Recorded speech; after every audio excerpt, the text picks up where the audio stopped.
Olá, meus queridos, bem-vindos à nossa aula. Hoje nós vamos estar falando sobre a ascensão do Estado absolutista. Na verdade, é uma revisão dos conteúdos que nós estudamos. Então, os principais pontos nós vamos estar analisando nessa aula. Fica comigo, qualquer coisa você volta de novo.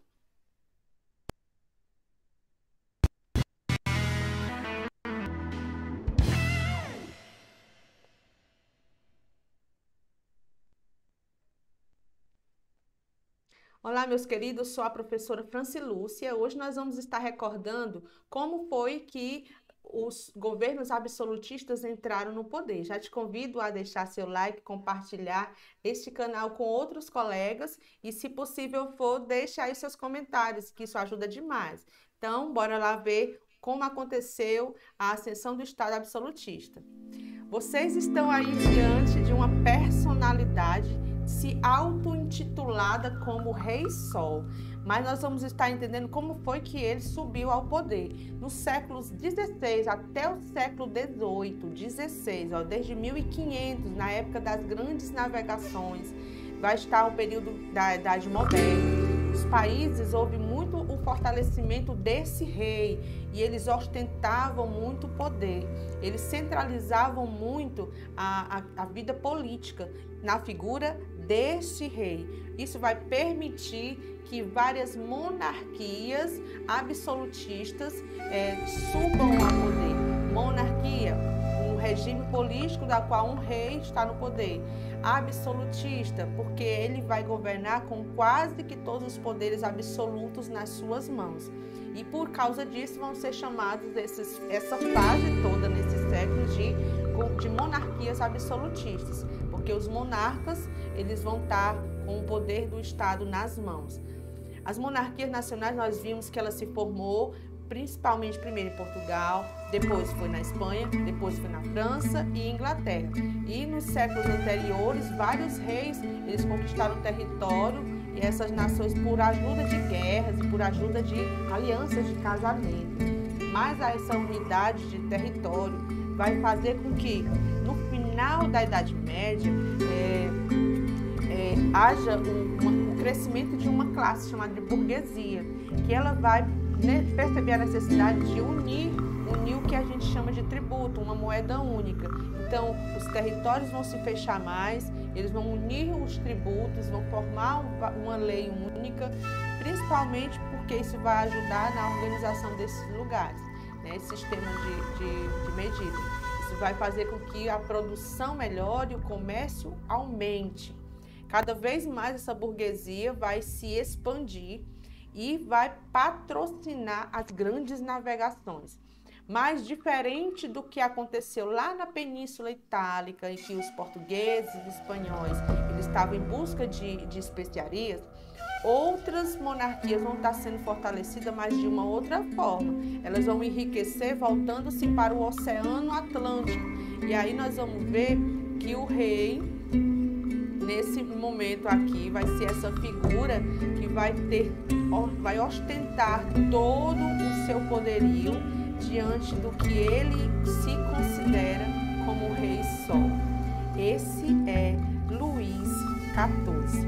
Mas até esse Luís XIV se colocar no poder, nós vamos estar vendo aqui que vai ter disputas religiosas nesse período. Vai ter já acontecido a questão da reforma protestante, e aí os protestantes vão estar tomando e apoiando muitos poderes absolutistas, né? Então, a consolidação desses estados, chamados de estados modernos, vai se aliar às reformas protestantes. Isso vai limitar o poder que o Papa tinha, a Igreja Católica tinha. A Igreja desenvolveu durante toda a Idade Média. Diante disso, vai ter muitas brigas, revoltas, guerras religiosas, certo? A Alemanha, ou melhor, a Espanha e Portugal vão se manter católicos, mas, no entanto, eles vão assumir o controle de várias instituições religiosas, certo? Na França, os protestantes foram, de início, muito perseguidos por conta da maioria serem... a maioria deles franceses serem protestantes. Com a morte de Henrique III, em 1589, um sucessor dele, Henrique de Bourbon, ele vai assumir o trono e acabar com os conflitos naquele período. Ele vai depois, diante de tantos conflitos, se converter novamente ao catolicismo e vai ser coroado rei da França. Durante esse período, ele vai até assinar um tratado. Esse tratado recebe um nome, está lá no livro de vocês, na página 71, que é chamado de Édito de Nantes. Esse tratado vai fazer com que eles possam ter liberdades religiosas, certo? Vai garantir essa tolerância religiosa aos protestantes, e isso por algum tempo. De 1568 até 48, vai ser várias províncias dos países chamados Países Baixos vão lutar pela independência contra a Espanha. Quanto a essa Espanha que é católica, certo? Vai ter uma guerra chamada Guerra dos 30 Anos, um conflito iniciado pelos príncipes católicos e vários protestantes lá no Império do Sacro Romano, Sacro Império Romano Germânico. E mais um tratado vai ser assinado depois dessa guerra, não apenas permitindo a liberdade de cultos nos países envolvidos, vai também dar o conceito de soberania nacional aos estados modernos. E isso vai limitar o poder da Igreja Católica em outras instituições, certo? E a gente vai ver como essas monarquias vão estar em constantes conflitos. Continuando a colocação desses poderes, vai ter... O que, professora, que vai permitir com que esses governos se mantenham no poder? Vai ser algumas teorias. Alguns homens da história, eles vão estar com a mentalidade mais aberta, certo? Alguns pensadores desse século XVI até o XVII vão elaborar algumas teorias, algumas ideias para poder legitimar, para fazer com que o povo acredite que o direito que esse rei tem é um direito divino, certo? Então vão ter algumas teorias. A base teórica muitas vezes é colocada para um desses homens, chamado de Thomas Hobbes. Foi o primeiro teórico que nós vimos ao longo da história. Ele vai ter o seu livro publicado, chamado Leviatã, publicado em 1651, e ele vai dizer que o egoísmo é natural dos seres humanos. Devido ao egoísmo ser natural dos seres humanos, por si só eles vão estar sempre se batendo. Então é preciso fazer um contrato social, em que o rei vai estar no lugar daquele que vai estar dando a ordem. Então, esse contrato social serviria para os indivíduos abrir mão da sua própria liberdade e esses direitos virem garantidos pelo Estado. Então, a primeira ideia que vai vir vai ser tomada por Thomas Hobbes. Mais uma outra ideia vai ser a do bispo Jacques Bossuet. Ele vai estabelecer a ideia baseada na Igreja Católica, em alguns textos bíblicos, que diz que um rei vai ter poder, foi dado o poder porque é um direito divino do rei, que o rei está ali é porque Deus permitiu, o colocou lá. O direito divino dos reis está na página do livro de vocês, na página 72, vocês podem estar circulando aí duas principais teorias, teoria do contrato social e a teoria do direito divino do rei. E essa teoria vai ser uma das mais usadas, porque em nome de Deus eles vão se achar no direito de fazer e de usar, de cobrar imposto, da qual vão organizar assim, em 3 estratos dessa sociedade, né? 3 estamentos. O primeiro estado, nobres e monarcas, depois nós vamos ter o clero e em seguida nós vamos ter a grande maioria da população que vai aqui pagar imposto. Essa que vai pagar imposto vai sustentar toda essa riqueza do rei. E aí você vê que a riqueza não é pouca não, é muita riqueza, certo? O rei Sol. Esse é o rei que nós estamos vendo. Na página 73, vocês vão estar vendo muito sobre o rei Sol. Quem era o rei Sol e por que ele se auto-intitulou? Ele é o Luís XIV. Vamos ver Luís XIV pousando aqui, com o seu trono, o seu cetro. E aqui você vê ele ostentando toda a magnitude da sua grandeza. ele se achando todo-poderoso. Aquele quadro que está mais ali, deixa eu ver se eu consigo mostrar. Lá está aquele quadro. Foi um dos quadros mais polêmicos, porque é um quadro que tem uma extensão, um tamanho muito grande para mostrar o quanto ele é poderoso. Fale um pouco desse quadro na página do livro de vocês, na página 79. Vocês podem dar e estar acompanhando comigo na página 79. Sobre ele, a gente vai ver que ele vai contratar vários profissionais para disseminar a sua ideia, o seu poderio.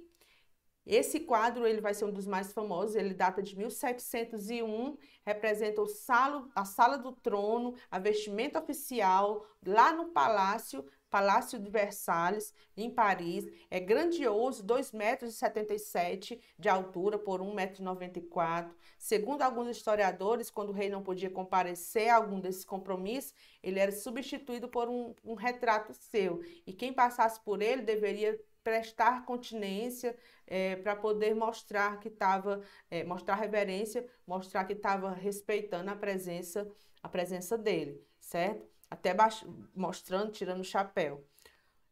Os trabalhos de propaganda foram muito intensos durante esse período aí, e imagine a quantas penas as pessoas passaram a ter que pagar tudo isso para garantir a ostentação do rei.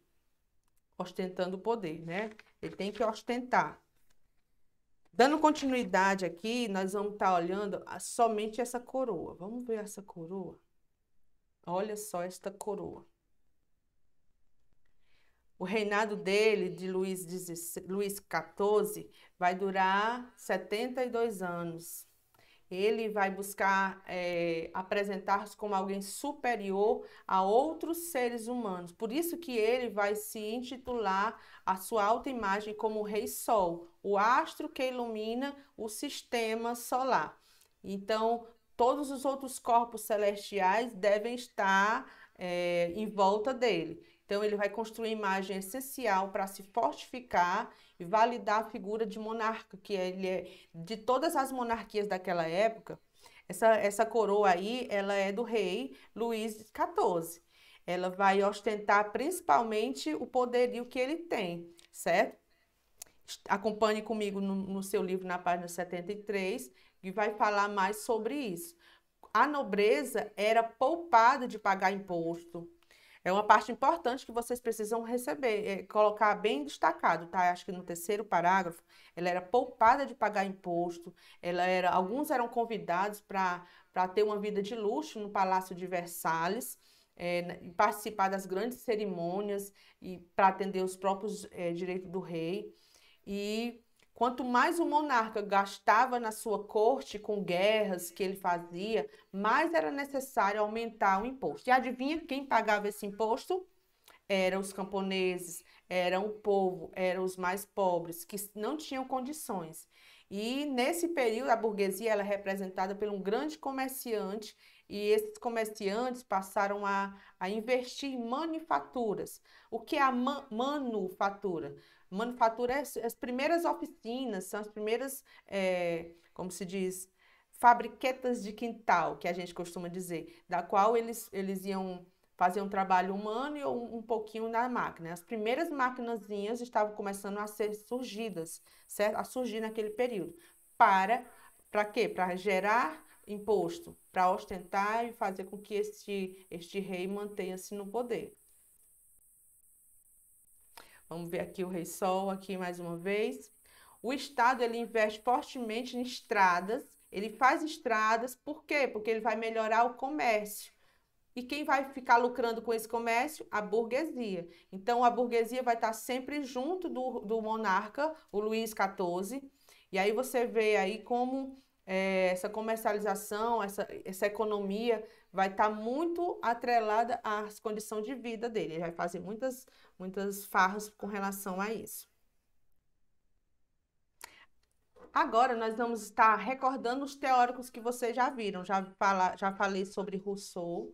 Na verdade, Rousseau não, na verdade eu falei Bossuet. E o outro teórico foi o Thomas Hobbes.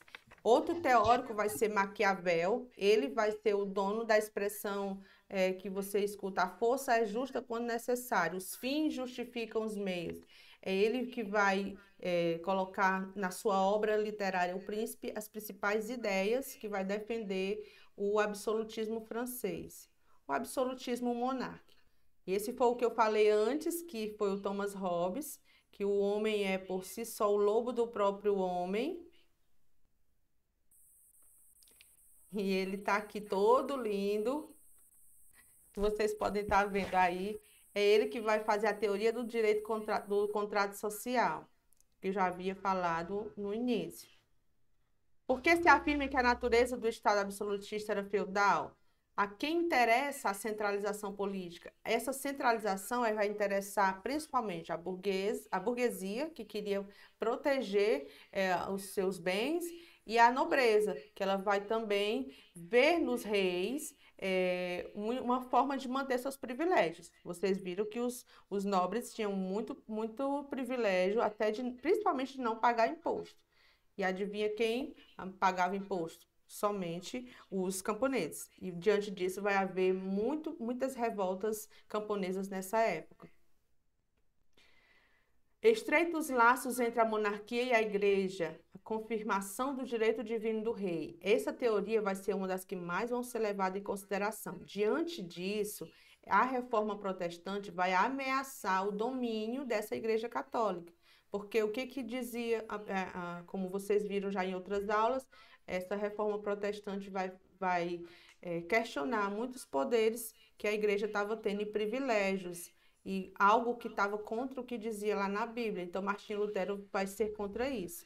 Como vocês viram, as guerras religiosas vão ocorrer nessa fase. Na noite de São Bartolomeu vai ter um massacre dos protestantes, vai ter muitas guerras. Isso vai estar nas páginas do livro de vocês. Mas na página 71 vai falar um pouco mais do massacre da noite de São Bartolomeu. Não vou entrar muito nesse detalhe.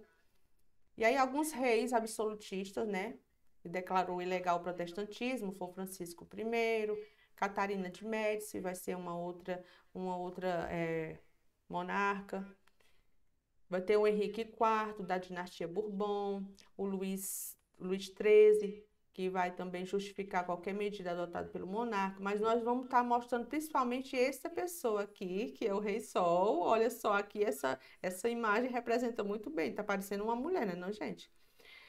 O auge do absolutismo, de todos os absolutismos na Europa, da França vai ser um dos mais fortes. Como vocês já viram, né, foi 72 anos no poder, então foi muita ostentação.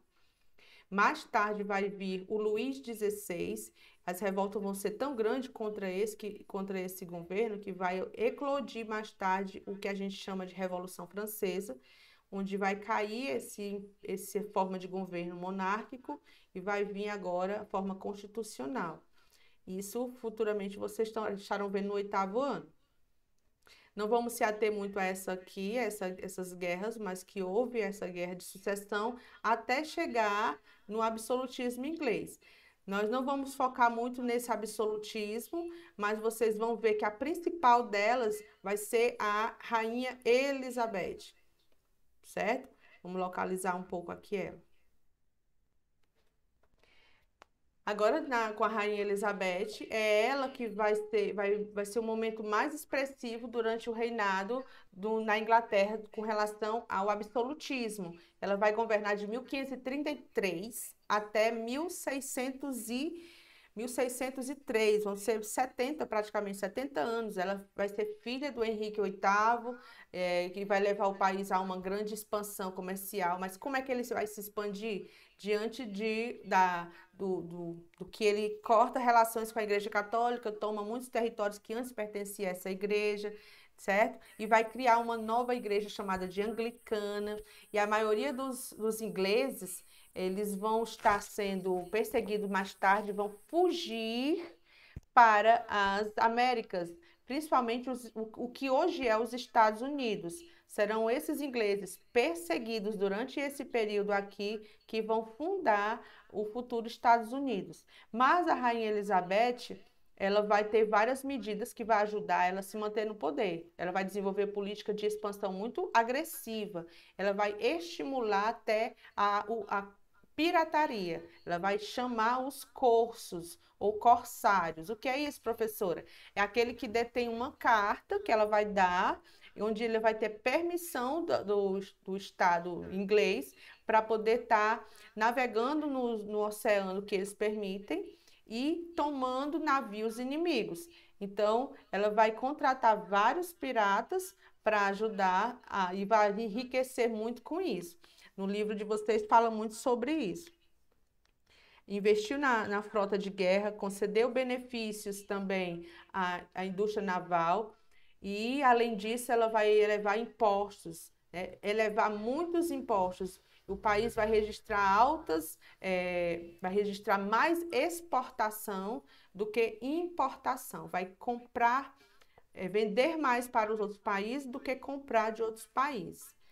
E ela também vai, devido a essa pirataria, muitos desses piratas, eles vão atacar navios que vão ser os espanhóis, onde os espanhóis estavam investindo aqui nas Américas, encontrando metais preciosos, e ao encontrar esses metais preciosos, estavam enriquecendo. A política que esses governos absolutistas vão usar é a de mercantilismo, que nós vamos estar vendo aí também no livro de vocês, as principais características dessa economia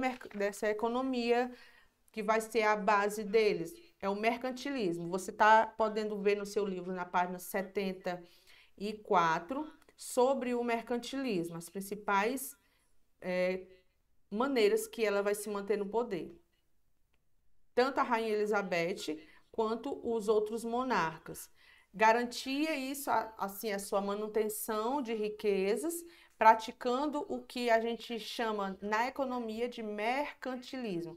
E que esse mercantilismo pudesse vigorar, ter êxito, eles tinha algumas características. A primeira, sublinha aí no final do primeiro parágrafo, vai ser a balança comercial favorável, o metalismo, o protecionismo e o colonialismo. Metalismo vai ter a ideia de acumular metais preciosos, ouro, cobre, ferro, diamante.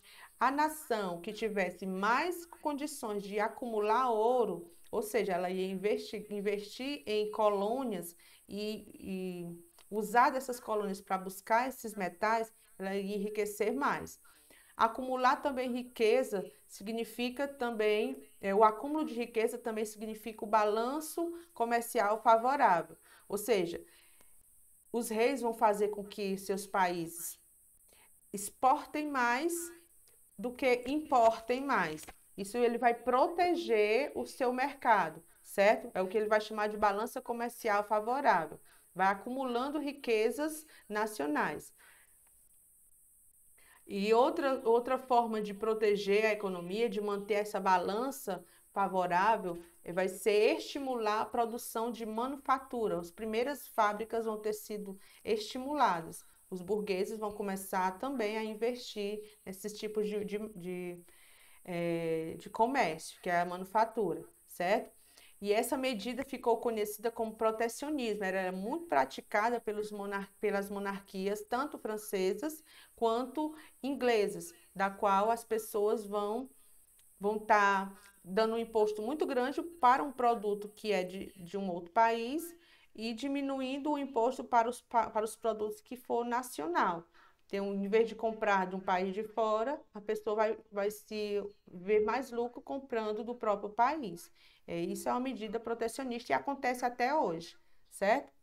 Já nós estaremos concluindo a nossa aula. Por fim, outra grande característica dessas monarquias absolutistas para se manter no poder é praticar o colonialismo. Que é isso, professor? O colonialismo, e a Rainha Elizabeth também fez muito isso, era encontrar novas colônias. E aqui eles vão encontrar colônias que é lugares para poder tirar essa matéria-prima e usar essa matéria-prima para poder produzir seus produtos. Os ingleses vão achar muito isso, vão cobrar muito isso dos portugueses, né? E os portugueses vão pagar os seus impostos para os ingleses com o que eles também adquiriram. E adivinha quem era a principal colônia dos portugueses? É o que hoje é o Brasil. Então, naquela época, eles estavam descobrindo as Américas. É o que nós estaremos vendo agora. Espanhóis vão conquistar a América Central e aquela parte da Cordilheira dos Andes, e os portugueses vão estar conquistando aquela parte do que hoje é o nosso Brasil, a colônia portuguesa, tá certo? Enquanto lá na época da Europa Ocidental começou os estados modernos, aqui nas Américas, o que estava aparecendo? Novos modelos de estado. Uns formavam cidades-estados, outros formavam grandes impérios e outros cacicados. E aí nós vamos estar vendo isso um pouquinho sobre os povos que a gente chama de povos pré-colombianos, aqui nas Américas, certo? Aqui a gente está vendo a América do Norte, a América Central e aqui é a América do Sul. Diante disso, esses povos, porque foram lá, já habitavam antes de Colombo chegar, eles vão ser chamados de povos pré-colombianos, certo? Vão ter várias organizações diferentes, bem complexas, e os principais entre eles vão ser quem, professora? Astecas, Incas e Maias. Quero que vocês coloquem muito bem aí, ó. Astecas, Incas e Maias. No mapa, você pode ver, os astecas estão mais na parte do México para cima. Depois, ao meio central, na parte central do mapa, que é a América Central, os maias. E mais ao sul, lá nas Cordilheiras dos Andes, vai estar os incas. Só para vocês terem essa noção. Pelo mapa que vocês estão vendo. A parte rosa, astecas, amarela, maias. Desses aqui, quais são os mais antigos, professora? Vão ser os olmecas. Olmecas. Observe aqui que vão ser os nossos primeiros habitantes nessa região. Está no seu livro na página 87. Você pode estar dando uma olhada. É uma sociedade complexa. Os primeiros povos eles vão estar aí se organizando a partir de 1300 antes de Cristo. A sociedade deles é hierarquizada. O que é isso, professora? Tem uma hierarquia. Tem aquele que comanda, é o rei. Tem aquele que trabalha e tem aquele que tem o trabalho escravo, certo? A presença de praças públicas naquele período mostra que eles tinham uma forma de organização. E esses achados arqueológicos, eles são a prova da existência desse povo. Então, eles tinham burocracia, eles faziam comércio, cultuavam seus próprios deuses. A arquitetura que faziam era diferenciada, as técnicas agrícolas eram adequadas às suas regiões, como nós vimos ali. Cada região vai ter uma técnica agrícola diferente, uma tecnologia diferente. Como assim, professora? Tecnologia? Agricultura? Sim, nós vamos entender que a agricultura vai ser uma das mais antigas tecnologias da história, certo? Então, todo esse território aqui, você está... Cadê o meu... Vamos colocar aqui um outro. Aqui meu apontador. Toda essa região aqui a gente vai chamar de Mesoamérica. E essa Mesoamérica, essa região que vai estar aí geograficamente e culturalmente com sociedades do atual México e na América Central. Esses vão ser os povos da Mesoamérica, astecas e maias. E os que vão estar na Cordilheira dos Andes vai ser os incas. Ótimo. Já vimos aí quanto o seu desenvolvimento, eles produziam agricultura, plantavam milho, pimenta, malagueta, abóbora e produziam assim também a cerâmica. Para a sua época era algo muito forte, certo? Sua divisão de trabalho era hierarquizada, comercializavam e tinham sua vida religiosa. Porque a gente sabe disso pelos achados arqueológicos. As técnicas agrícolas que eles usavam, aqui nós temos duas técnicas, né? Essa das chinampas, assuntos importantes que você precisa estar anotando, são essas ilhas artificiais que eles produziam legumes, jardins, eram mais os maias que faziam isso. E os terraceamento, que eles aterravam essas áreas montanhosas, já é uma outra técnica que eles faziam. E vocês vão estar vendo isso lá na página 93 do livro de vocês, certo? Agricultura e o terraço e as chinampas. Eu até já pedi que vocês marcassem lá na nossa última aula. Os astecas, eles estavam no Vale do México, eram chamados de mexicas, por isso que hoje tem o nome México. É porque antes os astecas eram chamados de mexicas. A capital é Tenochtitlan e tinha mais ou menos naquela época 200 mil habitantes. Então, como foi que os astecas sumiram do mapa? Foi com a chegada dos colonizadores espanhóis. Página 88, você marca aí no finalzinho do parágrafo sobre os astecas, que o poder desses astecas começou a ruir em 1519 com a chegada dos espanhóis. Construíram arquedutos, produziam obras de artesanato, pinturas, desenvolviam escrita, matemática, astronomia, tudo nesse período, gente. E isso não justifica o que os portugueses, ou no caso, espanhóis, chamavam esses povos de ultrapassados. Na verdade, eles eram muito ou iguais ou totalmente desenvolvidos quanto os europeus, cada um evoluindo segundo a sua época, certo? Eles produziam também o milho, cacau. Foram eles que criaram o que nós hoje conhecemos como chocolate, certo? A política dele é que nós temos o imperador no topo da pirâmide, os sacerdotes, que eram os nobres, chefes militares, estavam aqui fazendo esses trabalhos de comércio, de artesanato, e a grande base da pirâmide, a maioria da população era camponês ou era escravo, como você observa na pirâmide social dos astecas. Como eu falei, o cacau foi uma bebida criada por eles, a invenção do chocolate também. Só com a chegada de Hernán Cortés foi que ele passou a deixar o cacau doce. E aí deu-se um novo nome, que é o chocolate que nós comemos hoje. Interessante a gente saber dessas curiosidades. Eles eram politeístas, adoravam vários deuses, e eles usavam muito a astrofagia, que ofereciam às pessoas, né? Comiam até também, as pessoas tiravam o coração. Isso é um ritual que a maioria dos espanhóis achavam que era algo horrendo. E aí, alguns deuses, né? Não vou me ater muito, os maias já vão também formar cidades-estados. Eles não vão se unificar, porque a divisão deles vai ser por território bem diferente, bem difícil de se unificar num estado-nação sozinho. Então, vai ter várias cidades-estados. A zona urbana vai ser ocupada pelos nobres, sacerdotes, militares, e vão cobrar impostos, assim, para manter os seus tributos. Hoje, o que é Belize, Guatemala, Honduras, El Salvador, foi onde habitaram os maias. Esses foram os mais antigos. Eles são contemporâneos dos olmecas. Há historiadores que dizem que eles chegaram a conviver por um certo período.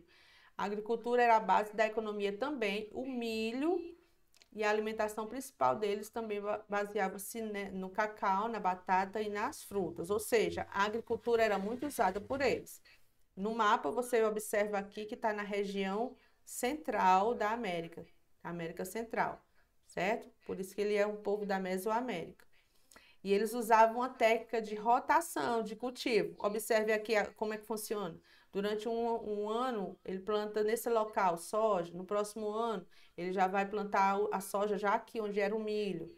E sucessivamente, o milho vai ser plantado onde foi plantado o trigo, e trigo vai ser plantado lá em outra região. Deixar uma área que vai ser descansada por um certo período.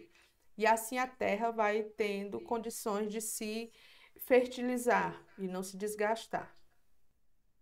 O calendário maia é muito famoso, né? Eles contabilizavam muito bem o tempo naquele período. O calendário maia foi até colocado como um marco. Eles contavam tudo em ciclos, certo? 52 anos. Também eram politeístas, praticavam também a astrologia, festas e sacrifícios, e é isso. Acho que no mais, a maioria de vocês, não falei só, gente, dos cacicados, que são os caciques que estavam aqui no nosso continente americano. Os principais vão ser os tupinambás, e esses tupinambás vão estar se desenvolvendo aí, a hierarquia deles, a divisão de trabalho que eles faziam também era baseada no gênero, né? Trabalhos mais para as mulheres, trabalhos voltados mais para os homens, né? A caça. E a organização principal era com o cacique, por isso que a gente chama também de cacicados.